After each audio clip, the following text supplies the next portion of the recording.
everyone. So I love AI because that was written months ago and I had no idea what it said, so that was nice to hear it again. So for those that don't know me, because there's plenty of old faces in the room, I'm looking at you, Sputnik, but a lot of new faces are people that I don't know. So I've been in the marketing circuit in South Australia for nearly 20 years, which makes me sound really old saying that out loud. So we'll just change that to maybe 10 years. And today I'm here to, I've worked client side, agency side, local companies and also some multinational organisations. But today I'm here to talk to you about a case study at my current place of work, which is Rivergum Homes. So we'll get started. I'll just find the little clicker. All right. This is always the fun thing where they said push the green button, but there are two green buttons, so let's see how we go. We're ready to get going? All right. So I'm just going to give you a moment to just take in what's on screen. That is not AI generated. That is me on the operating table just before they ripped my daughter out of my stomach. And this was probably one of my most vulnerable moments in my life where I had to put complete trust in a bunch of strangers, and I had no control of the situation or what was going on, but I was so invested in the outcome that both me and my daughter would walk out of that operating room happy and healthy.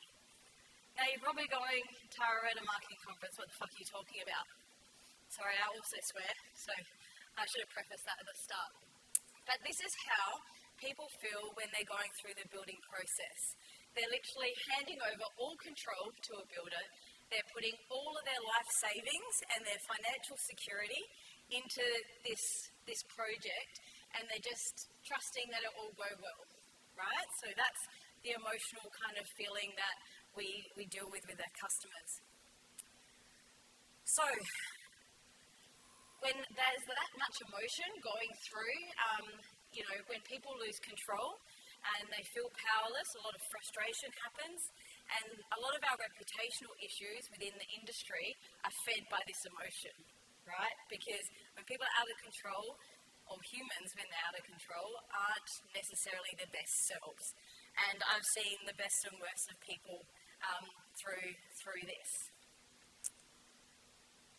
So today I'm going to talk to you about how we were able to change our online reputation, not through a marketing or communication strategy, but actually building a belief system and a culture through our brand and through the organisation. So I don't know how many people here know much about the industry, but a lot of industries during COVID went through a whole shift and change. But before COVID hit, remember the bushfires that were pretty big deal before COVID came and took the shine away from that. So we started the year with timber shortages, so a lot of homes are made with timber frames.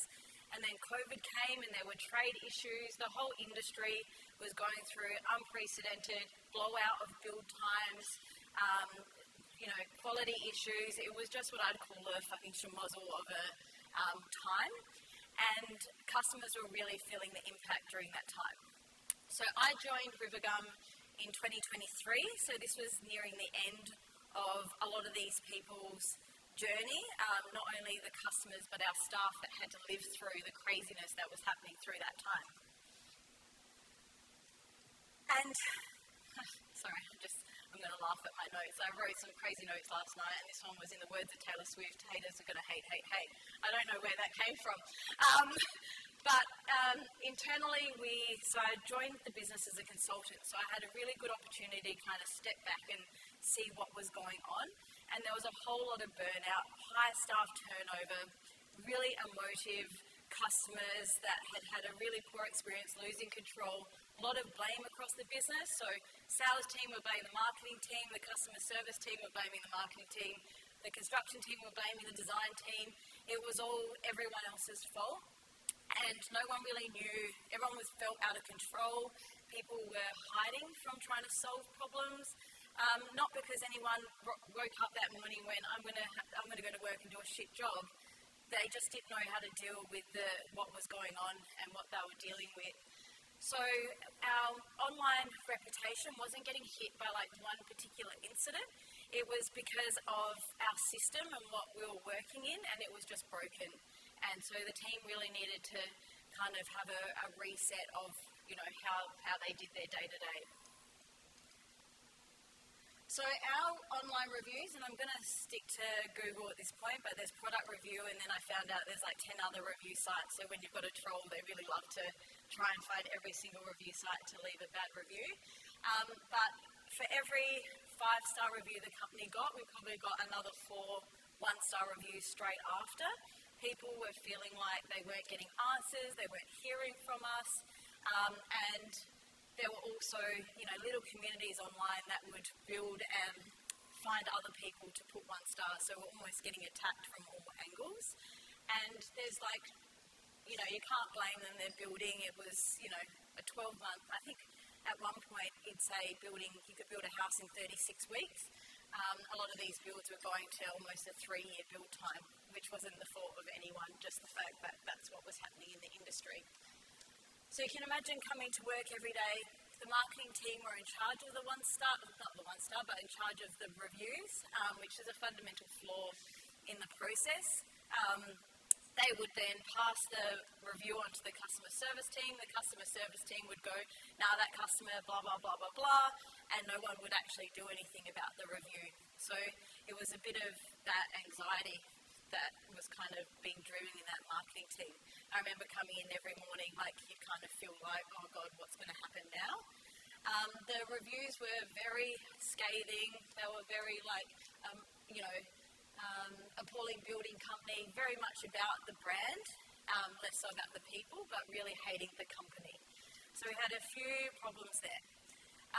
My predecessor at the time, which, again, they were caught in what had happened in the last 3 years, was focused on a review removal strategy.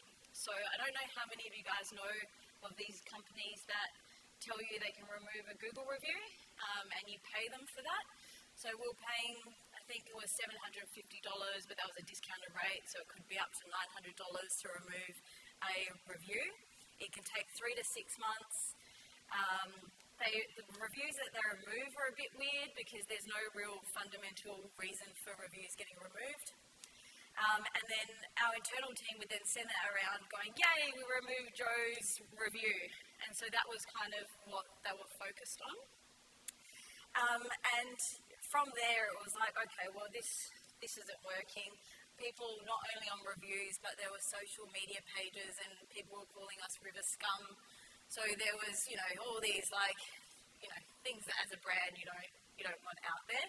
And sales were obviously going, it's the online reviews that sales are down. So what we did was not build a communication and marketing plan, because of course me consulting, I then became full-time there, and they were like, we need a marketing plan, we need a big marketing campaign, sales need sales, and at this time, right, you'd put up an ad on Facebook or social media, and the immediate thing was you'd get trolled by 5 or 6 customers that were having a poor experience. So it just wasn't working, and we had to start moving away from trying to get rid of the 1-star reviews and start working out how we can start to build trust again and trust in the brand. So first, you can't improve what you don't understand. So we had to work out a way to get feedback from customers, and this here, we use an NPS feedback survey, and what I loved about this, it's a one-worded question that goes out. I just use HubSpot, so we use HubSpot, we've got all our customer data in there, we send this out quarterly. And what I like about this, it just asks, would you likely recommend Rivergum to your friends or colleagues? And then it's like 1 to 10 scale, and then from there it just asks them why they've given us that score. So it doesn't have any leading questions, and it's not like a 5, 10 question survey, really simple. And what this allowed us to do was an early kind of warning sign, because we sent it out quarterly so we could see how people were feeling as their experience with the building company kept going. But at the start it was really just like a slap in the face, right? So our results were pretty bad, so that's in the negatives. So we have a goal now to get to plus 50 from an NPS perspective, so we're starting at a really low base rate. A lot of the feedback, again, very emotive, very negative. That top one, site manager was a dickhead, construction manager was an arsehole, horrible experience all round. But, this one here, Rivergum consensus seems to be if we keep ignoring them, they'll go away. And that wasn't what our people were trying to do, but that's just how it was coming across externally. So we had to start listening. And then it was time for the brand to kind of shine here. We knew that we needed a full reset.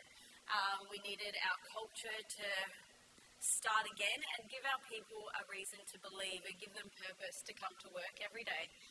And we joined forces with KWP, so Sam's out the back there. And the reason we went with KWP is they really understood that from a brand perspective, you've got to bring everyone on the journey. And I think Michael said this earlier, marketing isn't the colouring in department. One thing I hate most is when someone comes in with a PowerPoint and goes, here, can you make this pretty? I'm like, you can fucking use Canva. It was really about, and I had a really supportive executive team that really understood from a culture perspective, this was a moment that the brand team could come in and build something that everyone could believe in internally first. And marketing is always seen first as like an external, bring in the sales, that kind of thing. But people forget that with a marketing perspective, we understand humans, and humans are our customers, but they're also our people internally. So we can help lead behaviours and help with purpose and all of that kind of stuff if the business understands, putting brand at the centre or the heart of the business can actually help with that piece as well. Through our brand development, working with KWP, we held workshops, they call them deep days, and we actually invited not just the marketing team, but leaders from across the business that worked with us on the strategy of what we wanted to be and how it could align to our 3-year strategy and purpose, which was to build homes that people are proud of. And getting the buy-in and the belief from everyone on the leadership team meant that as we started to embed this brand within the business, that everyone was kind of on the journey from the get-go. We didn't just go and do a ta-da, here's our logo moment. We actually, I'm looking at my team over there, we had individual team workshops, and we showed the logo beforehand and we asked for feedback and all of that kind of stuff. Even though if they told us they didn't like it, we weren't going to change it, but people just want to be heard sometimes. And then we had a manifesto around who we are, how we talk, why we're doing our day-to-day, and we really just focused on how can we align everyone's purpose within the business and start to get this culture of customer centricity to then build these homes that we're proud of. So I know it seems like a really simple thing, and I know brand isn't just a logo, but for those that don't know, our CEO or managing director, his name is Victor. And the previous logo, which is the one at the top, the V is accentuated, and was all of our meeting rooms are called V6, V5, all of this. When talking to the CEO, one of his biggest frustrations was the fact that no one was really owning decisions, or it felt like no one was really proud of the brand or really working towards a common goal. And a lot of the language within the business was, what Victor wants, or I have to ask Victor, or Victor's changed the strategy, and no one was going, I own this piece. So when KWP showed us this logo here, which got rid of the V and had the R with the house in it, just a simple thing, we had an aha moment where it was we definitely want to go down that and have something simple. And I keep touching my chest on the microphone, only because that R now lives on our T-shirts that we gave away at our big Build Clever event when we launched the brand. And staff now wear that T-shirt just on casual day. And it's a really nice little emblem, which people started feeling like they were part of something again. And that was a really, really nice moment to kind of create there.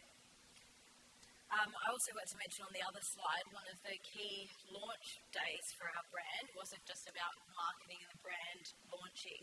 We had our whole leadership team presenting their strategic plans, And so it was ownership of the entire business of what this brand was standing for moving forward. So having that buy-in from the leadership or exec team is really, really key. So it's not just marketing going out there with something pretty.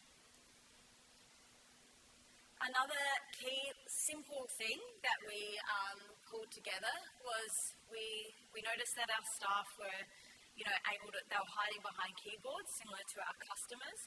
And so through the rebrand, we thought we need our people front and centre. We need to show that there are humans behind this and really start that connecting point between our customers and our people internally. And what we found is just putting it on the website, although I must say we do have a customer that has drawn sketches of our staff, which is really interesting and scary at the same time. I was going to add it, but I thought I won't scare you. And then on our email signatures, having a face and a name. And what we also found is the psychological impact that has on people internally. They start to think, what am I writing in my email? Because it's actually my name and my face to it. And so they started to care about, think about it a little bit more. And so it really built accountability and visibility of the team. And then our customers started to be nicer as well because they could actually build a relationship. So we moved away from that transactional, faceless kind of interactions to actually starting to go, okay, I know this person, they're on this journey. Because building, unlike an operation, takes, as I said, it can take up to 2 years to, you've got that relationship with your builder that entire time. Another initiative that we implemented, so one of the biggest frustrations was sitting in a room and people talking about legacy jobs, problem jobs, and it was because there was staff turnover, right? So any new person that came in just saw that the older jobs in the system were just legacy jobs. No one owned them. No one was trying to speed up the build or really try and work out how we can fix any of the challenges within this. So we decided we needed to reframe this and we introduced the Solution Squad. These are AI-generated images, so we really wanted to empower and have a bit of fun with the Solution Squad so they didn't feel like they were just cleaning up the mess. And this was a group of people across the business that could get together and make quick decisions, and we had an exec that was involved in it, and we could get through these and help the customers. So the squad started with about 186 jobs and customers. Within 6 months, they were able to halve that, and now we're just finishing off the last few. It definitely made a big difference. We also rewarded these guys, so for every 25 homes they were able to complete or problems that were solved, they got gift vouchers. So again, bringing the fun and the culture to solution-focused thinking. Another tool. So when people were, the marketing team, we were in charge of asking for reviews, and that wasn't getting the impact or momentum that we needed. If you think about when people have a really good experience but there's some negative chatter online or they think that their experience is the minority, so they don't really feel like putting their name to reviews. So the marketing team trying to ask for reviews or sending out emails, which the team did do at one point. They sent out an email blast to the last 3 years of customers with not actually thinking about these customers haven't had a great time, and what it meant, we just had an influx of negative things that the customer service team then blamed the marketing team for that they had to do. So, again, I'll use the word schmozzle. The other key part was we really want to empower the people that are actually working with the customer and are actually in charge of doing the work and building the relationship and doing the experience, that they can ask. They should be able to ask for a review. Can you leave a review, for me, for the work I've done, not Rivergum as a whole? And as humans, it's awkward. Like asking a site supervisor to ask a customer, hey, can you leave me a review after a big handover of tour? It just doesn't work. So what we did was we created these little business cards that had the site manager or the selections person or whoever it is, their first name, their role, and just a QR code to the Google account to leave a review. And giving them that tool meant they just felt it gave them the confidence to go, hey, if I did a good job, wouldn't you mind leaving me a review? So this really helped. The other key thing was, we'll go back to the start, we were spending $750 to remove a review, right? A lot of money. So instead, we, for every review that our staff get that mention their name online, they get $100. So we've got some staff that can earn, we've got one, Josh, our site manager at Oaklands, that earns like $800 from reviews every week because he does a really good job, he's not afraid to ask, and he's using this system. And it's not just that, we don't just give them money, we want to actually, encourage and align the behaviours that are providing the good experience to a strategic plan.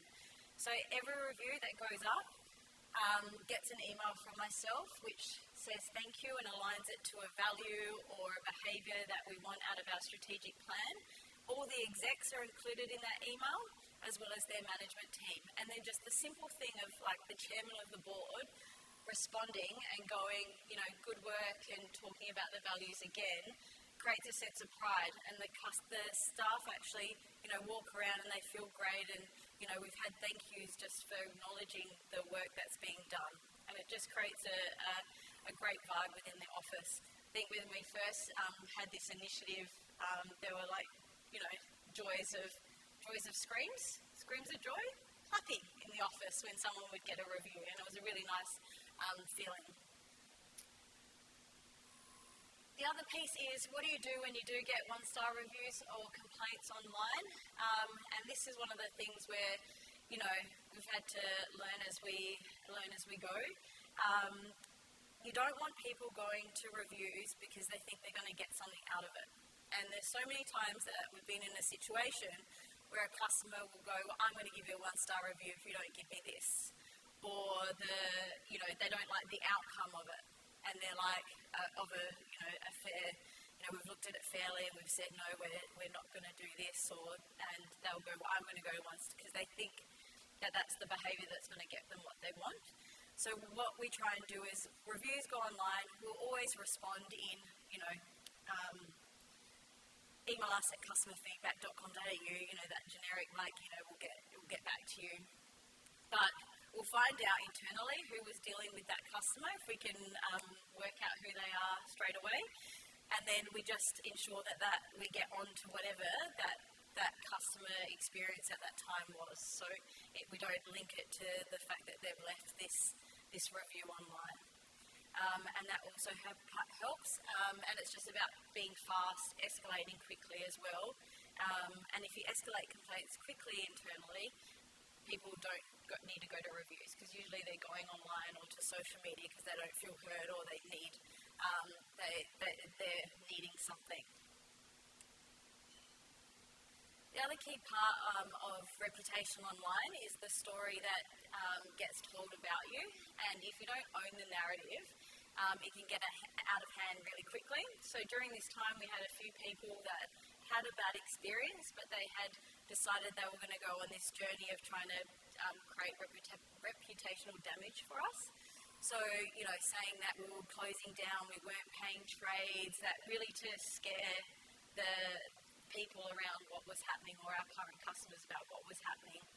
So I got the best piece, because I was getting really caught up in it at the time. I get very obsessive. I'm always like, it's not a good trait. And then taking it on really personally. I remember talking to a few people in the industry, and it was actually our PR agency, Alex, from Michelle Warren, that she's just like, just ignore it. Unless you want to get involved, which I tried once and it backfired really big time, and it led to a really fun trolling us for a really long time. We just focused on the right thing, which was telling our truth, telling our good stories, and owning our narrative. So really sharing the customers that were having a good experience with us, sharing our good news from a corporate perspective to show our strength. We were using LinkedIn. We did articles on realestate.com. We just really focused on content and amplification during this period of all of our stories.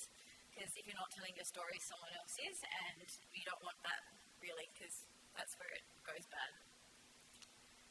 So the results.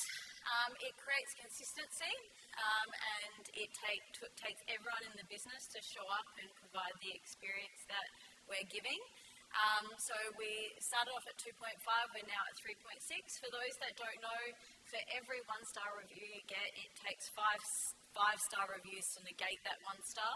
So when we were originally looking at this, I think we tracked it out that it would take us 2 years to get to 3 stars, but the initiatives that we've had and the impact we're having internally has seen that incremental increase, and we're aiming for 4 stars by the end of this year.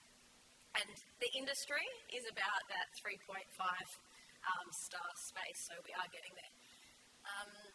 And the reviews now are, 5-star, 5-star, 5-star. Our staff are getting recognised. It's great. Every now and then you're going to get a 1-star because you can't make everyone happy. But normally that 1 star, we know exactly who that customer is and we know why they've given us that 1 star. So it's no longer this surprise of who is that customer or why are they doing that. Our Net Promoter Score, so because we listen, we act, we've got the culture going. We're now in the 4th quarter, we're now up to plus 31, so tracking towards that plus 50, which is a really exciting goal. The but the feedback from NPS has changed. We're starting to see, we're professional, transparent, easy to communicate. They're loving their site supervisors, they're loving their customer service people. Everything's gone smoothly and on schedule. So as you're starting to see this, you're like, all right, things are working. I guess what did we learn here? Just don't focus on the wrong thing. You can't fake your culture and reputation. You can put out whatever you want to the universe, but it's what people are saying when you're not there or on social media, all of that kind of stuff. They're going to see through any ad that you put up or any campaign that you try and do. So try and get your internal team aligned to what you try to achieve. What I really love here, this is now the feedback in that social media group that I was talking about. And this is the people that don't know that we can see what they're saying, but the impact is being seen. So they must have lifted their game about time. We've got customers are wanting to share their positive experiences in the group, saying that they've got all their trades and suppliers and we've got great communication. So just listening and knowing where your customers are talking, just monitor it, watch it and see the impact you're having as a way to kind of show the benefit of your work. All right, 5 things to remember, because I am running out of time. So, don't worry about online reviews, right? Fix the experience first, fix how you deal with your customers, everything else will flow on from that. When you're listening, you want to act. Don't just send out surveys and do nothing with it. Do what you have to act on what you hear. If you're going through a brand refresh or a brand change, try and see if it will help having a whole, the ability to unlock the purpose within team and help create that shared identity. Start thinking bigger than the ad I'm about to put out or the logo change. Think about how it can affect the people within your organisation. Language is a simple one. The solution squad, changing it from legacy jobs, the other one that we made sure that people internally don't say, we don't call homes widgets, we're building homes for people. A widget is, something, God knows anyway. We got there, everyone now calls it a home, we're connected, there's customer at the end of the day. It's really important. And then recognise and reward and the behaviours that you want to amplify. So find fun ways to encourage the people that are doing the right thing by your brand and your culture, and you'll just see it flow through. Right, if I Google your brand right now, and that's what I do, I'm Googling every day the brand, see what comes up. Are you proud? Is what you're trying to achieve from a culture, is that coming through there? So if you do manage a brand or online, even if you're not on the digital side of it all, know what's being said. And that's it. So find me on LinkedIn if you want to catch up for a coffee. I do have that story about the troll. That's it. We're done. I did it. Sorry, there's a lot of words, a lot of information. You're not done yet. You've got a Q&A. Get back over there. over here. Yeah. That's not that far away. Have you ever considered running a marketing campaign around the name Rivergum? I feel like there's some real meme content in there. Look, there was a time where I'm like, maybe we just got to lean into this. But yeah, no, I decided that. Yeah, not a good idea? No, not a good idea. How much of your job is externally focused with campaigns and ads, and how much is internally focused, knowing that changing the culture and having a strong internal marketing campaign is essentially creating a team of marketers across the organisation, getting that word of mouth out there and the positive reviews and all that? As, you know. No. I was like, wait, there's a lot of words in that question. At the start, it was a really big drive to get that internal piece going, because you're right, you need your people internally to behave and believe in what you're putting out. We wanted them to be proud of what we were going to go out. So we had like a TVC that was aligned with this, but we really wanted our internal team to understand. That's why we had that big event. We had all our staff attend that and really launched it so they felt like they owned it before we went out with any campaign. Yeah. You mentioned culture is the strongest form of marketing. How do you keep that culture alive as teams change and grow? Really, that's a good question. What we were doing is that as new people started, we don't have it now, but we've got to bring it back in. And this was part of the work we did with CAD-BP. We built a connections playbook. And what it was a thing that we could give new starters, and through inductions I would present it to them. And what it did was just say, this is who we were, this is who we are now, this is how we speak to our customers, this is our vision, this is what we're trying to achieve. And it mapped out our customer experience journey as well. And just having that playbook allowed anyone within the business to immediately be able to get what we were trying to achieve. So that was a KWP piece that they gave us, and it's been very helpful. I love that you're putting staff faces on things and emails. That's so cool. How hard is it for you to get buy-in from staff to put their faces and their photo and their knowing, you've got all these negative reviews, everyone's almost hating on them just for working for you. How are you convincing them, we're just going to take your photo and stick it on everything you do, and you've got to take ownership of that now, knowing they're really putting themselves out there? Yeah, so a really funny story. We went live with our website, and we didn't tell people that we were going to put them on their website, and the CFO at the time came storming up and going, oh my God, everyone's on the website. We're like, yeah, that was part of the reason why we took photos of everyone. They just think it was photo day. Yeah, I don't know. I had no idea. We even presented when we showed what the new website was going to look like, there was a people page with everyone's faces on it. But anyway, the funny thing about it all was it didn't matter. The people that didn't want their faces on it were the ones that moved on from our culture very quickly once we reset it. So it kind of weeded out some of the people that were probably the problem in the first place.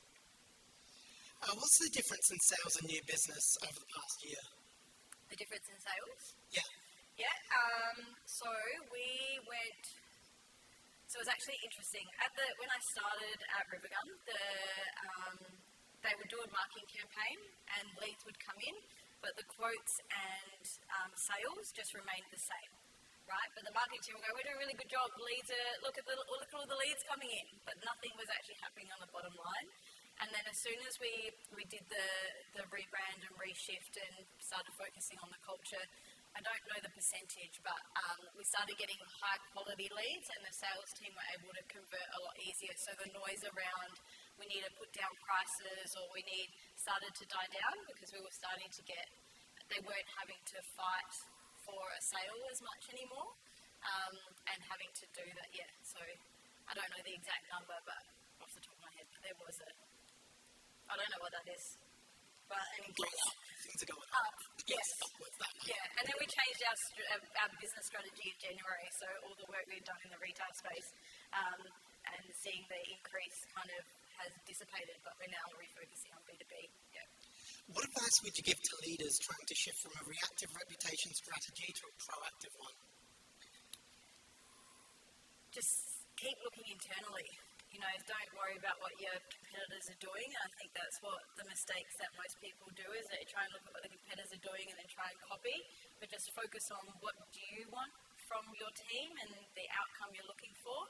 And then just, as I think Michael was saying, you just become really narrow in your vision around what am I trying to achieve and how are we going to get there. So, yeah, I think that's probably the best advice. Stop looking around. Yeah. What suggestions do you have to improve a product's negative sentiment when everyone thinks it's bad, but the business owners think it's fine? It's an anonymous question. Sorry, say that again. What suggestions do you have to improve a product's negative sentiment when everyone thinks it's bad, but the business owners think it's all okay?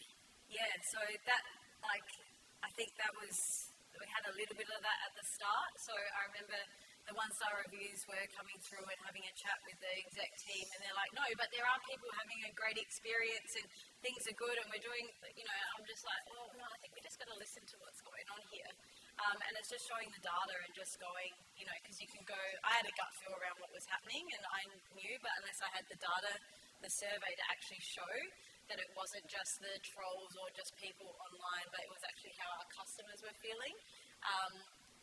That's the piece that then allowed the managing director to kind of step back and go, okay, I think we need to do something other than a marketing campaign.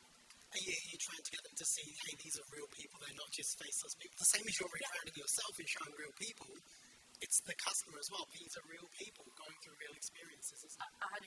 And that's why the solutions squad was so important, because we actually started seeing individual customers and what their challenges were, and just focusing on helping that customer instead of it being this broad thing around times are delayed and trade costs and numbers. It's just like, no, let's just get to the fact of this customer is having this experience. My favourite question of the day so far, my chance to swear. What on earth made you join a company knowing it was, and I quote, such a fucking schmozzle? I think because it was a fucking schmozzle, there was work to be done. I've worked in the banking industry, actually at Westpac, but at the same time as Michael Healy. And when things are just the same and boring and, you go to work and you don't really know why you're there, this was an opportunity to kind of see the real impact of the work that we could do. And my first job, office job, was at Rivergum. So I was the receptionist back when I was 19. It was just a way to kind of come back and really just help a business that was in an industry that had just gone through a schmozzle of a time. It's my word of the day.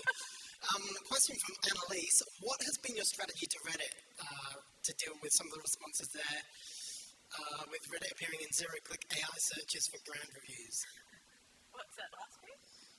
I'm not sure. What's a zero-click AI search for brand review? Can someone explain?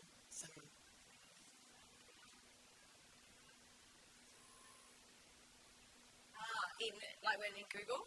Does that come from Reddit? Yeah. I don't have a specific strategy around Reddit. I only learned about Reddit when I started going deep into the rabbit hole of where people were talking about Rivergum. And then I kind of saw it and I was like, oh God, that's just a can of worms, which I didn't want to open, because Yolanda and I open a lot of can of worms at our job, and we're just like, we're just going to, again, not focus on that and focus on creating content on platforms that had higher Google ratings or supported the algorithm of Google. So that was our, going onto realestate.com and ensuring that we were in the local news and advertising, all that kind of stuff to kind of lift that, and then pushing our own content as well. Yep. So some of you may have been at my presentation about a Reddit post we did featuring the City of Port Adelaide Enfield that ended up on the front page of the Advertiser, made the national news, made the project, and made international news from one person's rant on Reddit. It's insane, the power of a Reddit post. I don't even know what Reddit, I don't know what Reddit is. I don't even know why people go on Reddit. Is it like a Twitter, but for I don't know. I still don't know. Some people call it the cesspool of the internet. I would never say those words. But go and search Reddit tonight. There's so many new things, even though it's probably not new, is it? I'm just getting old. All right, amazing job. Thank you, Tara. Please thank Tara. Thank you.